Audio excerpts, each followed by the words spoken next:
ولا يحصي نعماءه العادون ولا يعدي حقه المجتهدون الذي ليس لصفته حد محدود ولا نعت موجود ولا وقت معدود ولا أجل ممدود فطر الخلائق بقدرته ونشر الرياح برحمته. الصلاة والسلام على الرسول المسدد المصطفى الأمجد المحمود الأحمد سيدنا ومولانا ومولى الكونين جد الحسن والحسين وعلي والقاسم محمد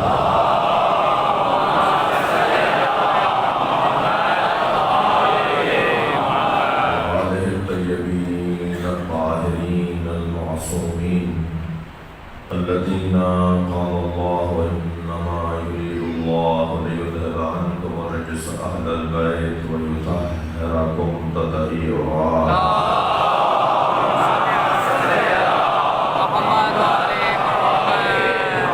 ورحمة الله عليهم أجمعين من يوم عذابتهم إلى قيام يوم الدين. أما بعد، قال الحكيم في القرآن الكريم: بسم الله الرحمن الرحيم. فلا وربك لا يؤمنون حتى يحكموك فيما شجر بينهم ثم لا يجدوا في أنفسهم حرجا مما قضيت ويسلموا تسليما.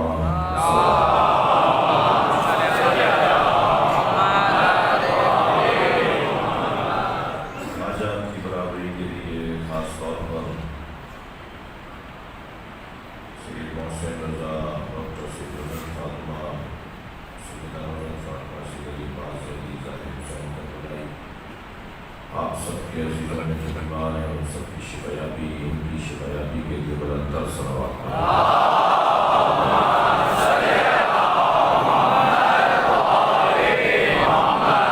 سورہ مبارکہ نساء کی 65ویں آیت ہے جسے میں نے آپ کے سامنے تلاوت کیا۔ ربیع الاول کی پہلی تاریخ ہے اور یہ ربیع اسلام بھی ہے۔ یہ مہینہ اسلام کی بہار کا مہینہ ہے۔ آج ربیع الاول تک عزائی ایام رہیں گے اور 9 سے شادمانی اور خرسندی اور خوشیوں کے دن شروع ہوں گے،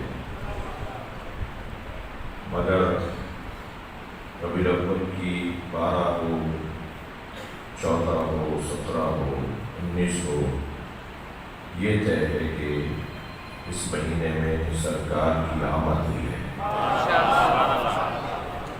لہذا ارادہ یہ کیا ہے کہ ان 5 مجلسوں میں عظمت مصطفیٰ پر غور کیا جائے۔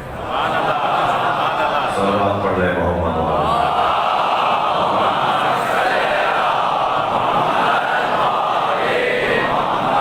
اور یہ بھی بہت روشن بات ہے کہ تمام تر کمالات کا مجموعہ یہ گھرانہ ہے اور اس گھرانے کی صدارت بنام مصطفیٰ ہے۔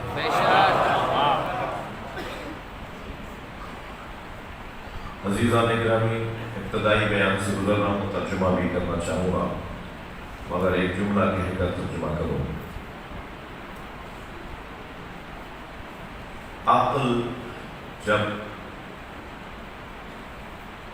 انتہائی کمال پر پہنچتی ہے تو اس کی بعد والی منزل کو عشق کہا جاتا ہے۔ یعنی عاشق پاگلوں کو نہیں کہتے، عاشق انہیں کہتے ہیں کہ جنہوں نے عقل کے سارے تقاضے مکمل کر لیے ہیں۔ عشق کی منزل عقل کے کمال کے بعد ہے، اور عقل کے تقاضوں کے درمیان اگر کوئی شخص عاشقانہ انداز اپنانا چاہے گا تو وہ بہت زیادہ کامیاب نہیں ہو پائے گا۔ تو منزل ہمیں عشق رکھنی ہے، منزل ہماری عقل نہیں ہے۔ میں عاشقوں سے بات کر رہا ہوں بھائی. مجھے معلوم ہے کہ اگر یہ کلپ فوراً بن گیا نا اتنا سا، ابھی تو میرے بچے میرے کنٹرول میں ہیں، لیکن کیا معلوم کہ جب یہ وائرل ہو تو پھر کیا بنے. اتنا سا اگر بن گیا نا کہ مولانا نے حیدرآباد کے حادثے میں عقل کی مخالفت کی ہے، تو سب سے زیادہ وہ لوگ میری مخالفت کریں گے جو عقل سے پیدا نہیں. تھوڑا سا اگر آگے آ سکتے ہیں صلوات پڑھتے ہوئے کچھ بات کرنا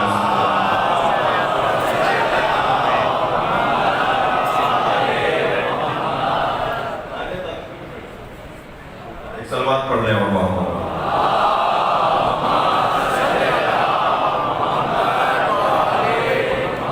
اس سے بہتر پڑھن صلوات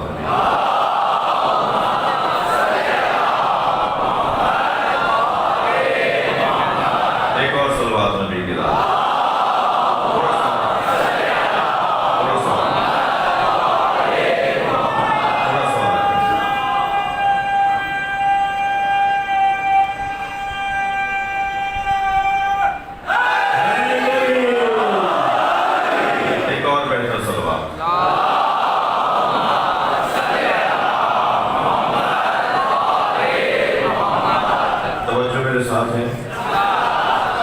عقل کے کچھ مراحل ہیں، علماء کرام صاحبان دقت اہل علم تشریف فرما ہے، اور ان مراحل سے جب عقلی تقاضوں کو گزار رہے ہوں گے تو پھر اس کے بعد ایک منزل آئے گی جسے عشق کہا جاتا ہے. یعنی عاشق پہلے مرحلے پر عاشق نہیں ہوتا. توجہ چاہوں گا، محبت عقل کے مطابق ہوتی ہے، اور جب محبت شدید ہو جائے تو وہی عشق بن جاتی ہے. میں سرکار کی خدمت میں 5 دن رہنا چاہتا ہوں، اس لیے ابتدائی بیان میں یہ کر رہا ہوں کہ محبت شوق کے بغیر، ذکر کے بغیر محبت نہیں ہوتی. یعنی ہم اگر اہل بیت کا سرکار کو جہاں کا ذکر کر رہے ہیں تو یہ محبت کی ابتدا ہے. ذکر شدید ہوگا، بہتر ہوگا، واضح ہوگا، روشن ہوگا، تو پھر اس کا تقاضا، اس کا نتیجہ نکلے گا محبت. اور محبت جب شدید ہوگی تو پھر اظہار محبت ہونے لگے گا، اور وہ ہے مودت. اور جب اظہار محبت یعنی مودت میں انسان کو لطف آنے لگے گا، تو یعنی جب وہ پروانہ چراغ میں اور چراغ کی لو میں جلنے لگے گا، تب وہ منزل آئے گی جیسے عشق کہا جاتا ہے. یہ جو علامہ اقبال نے کہا ہے نا کہ بے خطر کود پڑا آتش نمرود میں عشق، عقل ابھی محو تماشائے لبے بام رہی. اس کا یہ مطلب نہیں ہے کہ حضرت ابراہیم عقل کا استعمال نہیں کر رہے تھے. ابراہیم عاشق تھے، وہ کود گئے، اور جو عقل تھی وہ کھڑی تھی. کوئی سوچ سکتا ہے ایسے؟ توہین نبی ہو جائے گی. یعنی اس دعویے سے اگر سوچا جا رہا ہے کہ عقل والے کھڑے رہے اور عشق، تو عقل سے عشق کو علیحدہ کر دیا. نہیں، وہ کہہ رہے ہیں کہ ابھی جو پہلی کلاس کے لوگ تھے وہ کھڑے دیکھتے رہے، اور جو آگے کی اور بہتر کلاس کی شخصیت تھی یعنی حضرت ابراہیم، وہ آگے چلے گئے. تو اب یہ نہیں کہا جائے گا کہ عقل نے تو وہ کام نہیں کیا جو عشق نے کر دیا، تو معلومات ہم نے عاقل اور عاشق کو علیحدہ کر دیا. نہیں، عقل جب اپنے کمالات سے گزر رہی ہو تو پھر عشق کی منزل آتی ہے. میں یہاں تک کے بیان کو پھر 2 مصروں میں میرا دل کر رہا ہے کہ 2 مصرے اور علامہ اقبال کے ہی 2 مصرے آپ کو سنا دوں. اقبال کہتے ہیں کہ عشق پر اعمال کی بنیاد رکھ. نہیں، ایسے نہیں. اگر عشق نہیں ہوگا نا تو نماز بھی اچھی نہیں پڑھی جائے گی. اگر عشق نہیں ہوگا تو روزہ بھی اچھا نہیں رکھا جائے گا. جی، بار بار گھڑی دیکھ رہا ہوگا کہ کب ٹائم ہو جائے، اور عاشق کہہ رہا ہوگا ٹائم اور بڑھ جائے. یہ حج عاشقوں کے کرنے کا کام ہے. وہاں جا کر جو ویل چیئر ڈھونڈ رہے ہوتے ہیں اچھے بھلے لوگ، وہ پیر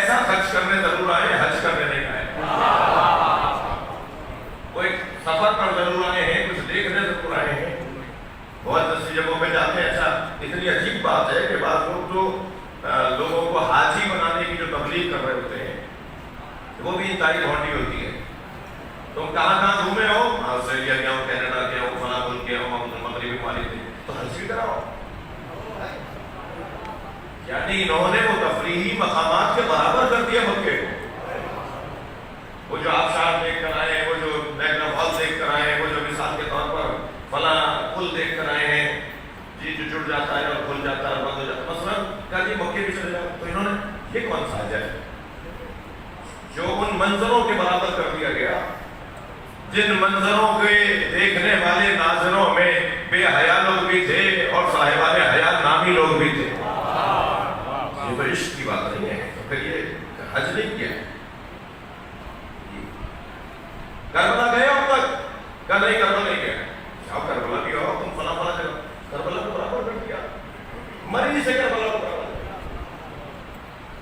یہ عاشقوں والی باتیں نہیں ہیں، عاشقوں کے والی باتیں نہیں ہیں. عاشق تو جو اللہ کوئی عمل اس وقت کی کیفیت جو ہے، یعنی اس وقت جو مجلس پڑھ رہا ہوں اور آپ مجلس سن رہے ہیں، یہ اس وقت تک حسن نہیں پائے گی جب تک کہ بیٹھنے والوں میں عشق حسین نہ ہو.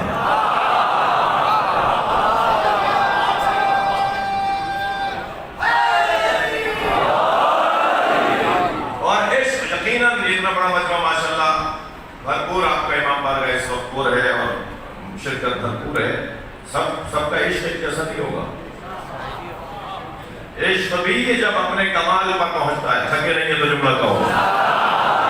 یہ شوق انسان کو محب بناتا ہے، ذکر انسان کو محب بناتا ہے، شوق انسان کو ذاکر بناتا ہے. پہلا مقدمہ، پہلا مرحلہ، پہلی منزل ہے شوق. آپ ایسے ہی نہیں آئے ہیں، شوق تھا تو آئے ہیں. یہ ابتدائی کلاس ہے جسے شوق کہا جاتا ہے. شوق ہے شرکت مجلس، شوق ہے شرکت دیدار، شوق ہے شوق ہے زیارت کربلا. یہ پھر ذاکر بنائے گی. شوق ذاکر بنائے گی یا ذکر تک لے جائے گی، اور ذکر محبت تک اور محبت عشق تک، مودت تک اور مودت عشق تک. اللہ ارشاد فرما رہا ہے حدیث قدسی میں، من طلبنی فقط وجدنی، جو مجھے طلب کرے گا وہی مجھے پائے گا. جو شوق کا مظاہرہ کرے گا وہی ذاکر ہوگا. من طلبنی فقط وجدنی ومن وجدنی فقط احبنی. جو مجھے طلب کر لے گا وہی محبت کرے گا، اور جو محبت مجھ سے کرے گا ومن احبنی فقط عشقنی، جو مجھ سے محبت کرے گا وہی مجھ سے عشق کرے گا. ومن عشقنی، اور جو مجھ سے عشق کرے گا فانا قتلتہ، میں اسے قتل کر دوں گا. اللہ کہہ رہا ہے جو مجھ سے عشق کرے گا میں اسے قتل کر دوں گا. شاید اسی وجہ سے بہت سے لوگ عشق نہیں کرتے. کہہ رہا ہے من عشقنی فقط قتلنی فانا قتلتہ، فانا قتلتہ، میں اسے قتل کر دوں گا. ومن انا قتلتہ، اور وہ جسے میں قتل کر دوں فعلی دیتہ، تو اس کی دیت بھی مجھ پہ واجب ہے. قاتل پہ دیت ہوتی ہے نا. وہ کہتا ہے کہ جو مجھ سے عشق کرتا ہے میں اسے قتل کر دیتا ہوں، اور جو جسے میں قتل کرتا ہوں اس کی دیت بھی مجھ پر ہے. ومن انا قتلتہ فعلی دیتہ، تو پھر دیت بھی میرے پر ہے. وانا دیتہ، میں خود اس کی ذات بن جاتا. پھر وہ علی نہیں ہوتا، ید اللہ ہوتا ہے. پھر وہ علی نہیں ہوتا، عین اللہ ہوتا ہے. پھر وہ علی نہیں ہوتا، وجہ اللہ ہوتا ہے. پھر اس کے دیکھنے کا ثواب اللہ کو دیکھنے کے برابر ہوتا ہے.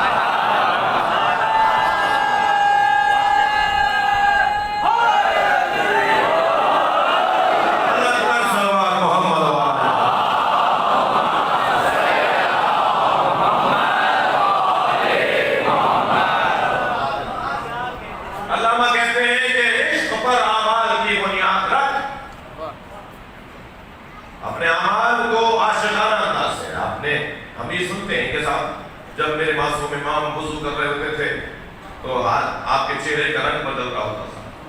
جب کسی نے کہا مولا آپ اس انداز سے فرمایا کہ میں اس کی بارگاہ میں جا رہا ہوں جو کائنات میں سب سے بڑا ہے۔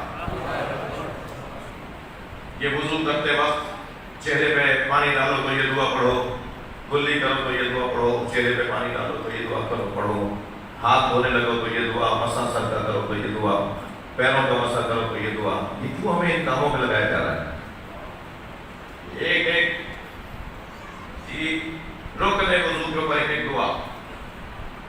مسجد میں داخل ہو تو یہ دعا پڑھو، مسجد سے باہر نکلو تو یہ دعا پڑھو۔ یہ جو دعائیں ہمیں پڑھوائی جاتی ہیں یہ عزیزان گرامی ہمیں ذکر سے جوڑا جا رہا ہے تاکہ محبت میں اضافہ ہو۔ فلسفہ دیکھیے نا، اور جب محبت میں اضافہ ہوگا تو پھر مودت کا اظہار ہوگا، مودت سامنے آئے گی اور پھر عشق سامنے آئے گا۔ اللہ فرماتے ہیں عشق پر اعمال کی بنیاد رکھ، عقل کو تنقید سے فرصت نہیں۔ عقل کا تو کام یہ ہے کہ یہ کیوں، یہ کیوں، یہ کیوں۔ وہ جو بچے ہم سے پوچھتے ہیں نا صبح کی 2 رکعت نماز کیوں، ظہر کی 4 رکعت کیوں، یہ 7 چکر طواف کے کیوں، یہ ابھی عقل کی وادیوں سے گزر رہے ہیں۔ اور جو یہ کہتا ہے مجھے کیوں نہیں کہنا آتا، مجھے تو اپنے مالک کی بات ماننا آتی ہے، مجھے اس سے کیا غرض سے کیوں۔ صلوات پڑھے محمد والے۔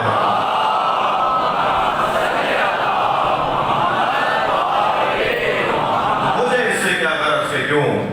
ہم سے ایک صاحب استخارہ دکھوانے آئے، کہنے لگے استخارہ دیکھ دیجیے اور قرآن سے دیکھیے گا۔ تو ہم نے قرآن سے استخارہ دیکھ لیا، کہنے لگے آیت کون سی ہے؟ میں نے کہا شرط ہے کہ پڑھ کے سناؤ گے۔ تمہیں آیت پڑھنے نہیں آتی، مجھ سے پوچھ رہے آیت کون سی ہے؟ تمہارا کیا مطلب کہ آیت کون سی ہے؟ تم نے اعتماد کیا تھا ہمارے اوپر کہ استخارہ دیکھیں گے تو بس مان لو کہ ہم ہاں کہہ رہے تو ہاں اور نہ کہہ رہے تو نہ۔ تمہیں تو آیت بھی پڑھنا نہیں آ رہی اور تم تفسیر، تم کہہ رہے ہو کہ آپ نے کون سی آیت نکالی وہ بتائیے ذرا۔ مولا علی کے سامنے ایک اپنا کٹا ہوا ہاتھ لے کر آیا، مولا میرا ہاتھ کٹ گیا جنگ میں، میدان جنگ۔ حضرت نے اس کا کٹا ہوا ہاتھ اس کے بعد اسے جوڑا اور کچھ پڑا، ہاتھ جڑ گیا،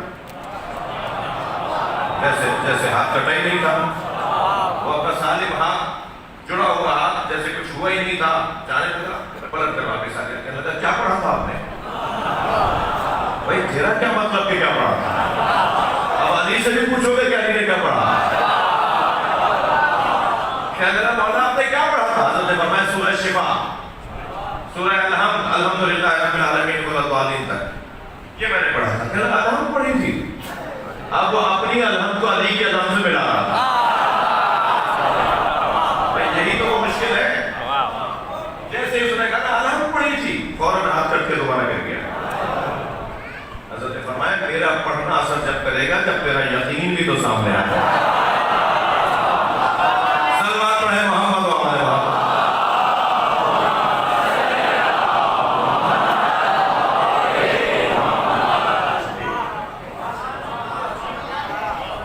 میرا کیا مطلب کہ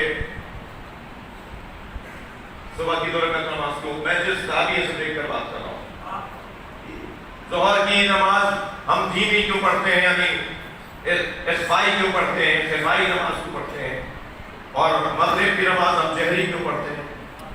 ٹھیک ہے، پتہ ہو جانا چاہیے، اچھی بات ہے، معلومات ہو جانی چاہیے، لیکن اگر معلومات نہیں ہو پاری، نہیں ہم نماز نہیں پڑھے، مولانا تو آج تک یہی نہیں بتا پایا، نہیں ہے زیادہ نگرانی۔ عشق کی طرف بڑھنے کی ضرورت ہے۔ یہ لفظ اتنا ناکام عاشقوں نے استعمال کیا ہے کہ اس نام کو، اس لفظ کو بھی بدنام کر دیا، ورنہ عشق کا صحیح مفہوم اگر کوئی جاننا چاہتا ہے، میں ایک جملہ کہنا چاہ رہا تھا، وہ بار بار ذہن میں آ رہا ہے اور بار بار کوئی اور بات کر رہا ہوں، تو وہ جملہ سن لیں جی۔ شوق ذاکر بناتا ہے، ذاکر محب بناتا ہے، محب مودت تک لے جاتا ہے، محبت مودت تک لے جاتی ہے، اور مودت عشق تک لے جاتی ہے، اور جب عشق اپنے کمال پر پہنچے تو حسین بنتا ہے۔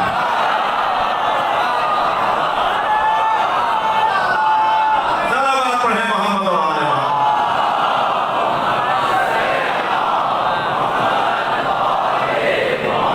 اگر یہ بچہ جاننا چاہتا ہے کہ عشق کا کمال کیا ہے، عقل کا کمال عشق، اور جاننا چاہتا ہے کہ عشق کا کمال کیا ہے؟ تو عشق کے کمال کو حسین کہتے ہیں۔ مجھے تو کوئی چپتا ہوا جملہ کہہ کے تو 1 گھنٹے تک مجھے پانی نہیں اتر جاتا، کھانا اچھا نہیں لگ رہا ہوتا اگر کوئی ہم سے چپتا ہوا جملہ کہتے۔ کوئی ہمارا ضمیر مطمئن، ہم نے کام اللہ کی خاطر کیا تھا، اگر کوئی ہم پر تنقید کر دے، غلط بات کر رہا ہو، تب بھی ہمارا مزاج خراب ہو جاتا ہے، چپ لگ جاتی ہے ہمیں، اس نے ہمیں کیا کہہ دیا، کیا کچھ نہیں ہوا حسین کے ساتھ۔ ایسے ایسے جملے، ایسی ایسی بے ادبی، ایسی ایسی توہین ہم مسائل کے باب میں پڑھتے ہیں نا، اس لیے اس زاویے سے نہیں دیکھتے۔ یہ کوئی کم بات ہے؟ پیشانی پہ پتھر مار دیا، یہ کوئی کم بات ہے؟ جی حسین گر گئے، سب جملے ہیں، بڑے سب جملے ہیں، سینے پہ چڑھ کے بیٹھ گیا۔ آپ مقتل کے جملوں کو تو دیکھیں کیا لکھا ہوا ہے، سنی شعر لکھا ہے، ہاتھ اٹھا رہے ہیں، بیان نہیں ہو پاتا، لوگ ہضم نہیں کر پائیں گے، لوگ یعنی جو اس وادی کے لیے وہ ہضم نہیں کر پائیں گے۔ شام کے بازار سے جب بیویاں گزر رہی تھی نا،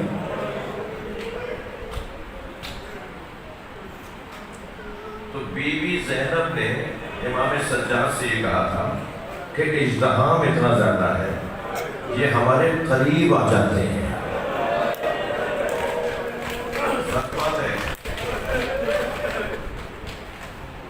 تماشا مارا گیا ہے نہیں، سر سے چادر اتاری گئی ہے نہیں، کتنے قریب آ گئے ہوں گے، ہم سوچیں تو ہمارے حالت خراب ہوگی۔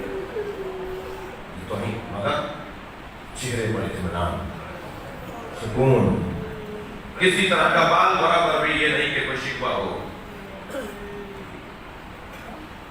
شام کے دربار میں عشق کی بات کر رہا ہوں، شام کے دربار میں جب بیویوں کو رسی کھینچ کر لے جایا جاتا، اس وقت امام سجاد نے یہ نہیں کہا، کچھ اور نہیں کہا تو یہ کہا، یا لیتنی لم تلدنی امی مثل ھذا اليوم، کاش میری ماں نے مجھے آج کے دن کے لیے پیدا ہی نہ کیا، میں یہ منظر ہی نہ دیکھتا۔ یہ انتہا درجے کا، وہ بھی مگر کبھی زبان میں شکوہ، کبھی معاذ اللہ اللہ کے بارے میں کچھ بات، اور یہ تو امام ہے، حجت خدا ہے۔ جناب سکینہ سے کوئی جملہ نہیں ملا، کوئی جملہ نہیں ملا بی بی سے ایسا، ورنہ یہ جو آپ کے مخالف ہے نا، اس مجلس سے مخالف ہے، جو یزید کے لیے زندہ باد کا نعرہ لگا سکتے ہیں، وہ نکال لاتے ڈھونڈ کے کوئی بات، اگر کہیں سے نکال کر لے آتے کہ تم کس کے بارے میں بات، تو یہ تھا نہیں، ایک جملہ بھی نہیں، بلکہ برعکس، مصیبت بڑھتی تھی تو شکر بڑھتا تھا، مصیبت بڑھتی تھی تو اللہ کا ذکر بڑھتا تھا۔ یہ بغیر عشق کے نہیں ہو سکتا۔ جب عشق، ایک صلوات پڑھیں محمد و آلہ محمد،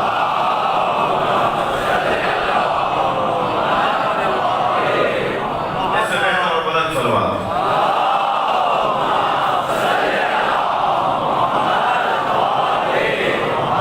جب عشق اپنے کمال پر پہنچے تو عشق کے کمال کو حسین ابن علی کہتے ہیں۔ اور یہ سارے لوگ جو امام حسین کی یاد میں شوق ذوق سے تشریف فرما ہوتے ہیں، یہ اس لیے کہ فطری طور پر انسان عشق سے جڑا ہوا ہے، عشق سے اس کا تعلق ہے۔ توجہ جاؤ، نبی مکرم کے بارے میں جب ہم بات کریں گے تو سرکار کو اللہ نے بنایا ہی ایسا ہے۔ اچھا، عشق میں نے پہلے کہہ دیا کہ عقل کے کمال کو عشق کہا جاتا ہے، یہ تو نہیں ہوگا کہ کسی کی آپ تعریفیں کر رہے ہو اور تعریفیں خامخواہ نہیں ہو، لوگ کہتے ہیں آپ کو مبالغہ کر رہے ہیں، نہیں، بلکہ کہنے والا یہ کہے کہ میں نے تو کم کہا ہے۔ اب سنیے ذرا قرآن کی اس آیت کا ترجمہ ہے۔ میں ترجمے سے پہلے پھر ایک جملہ دیا کروں گا، میرا اور آپ کا کیا، جس ذات کا اللہ عاشق ہو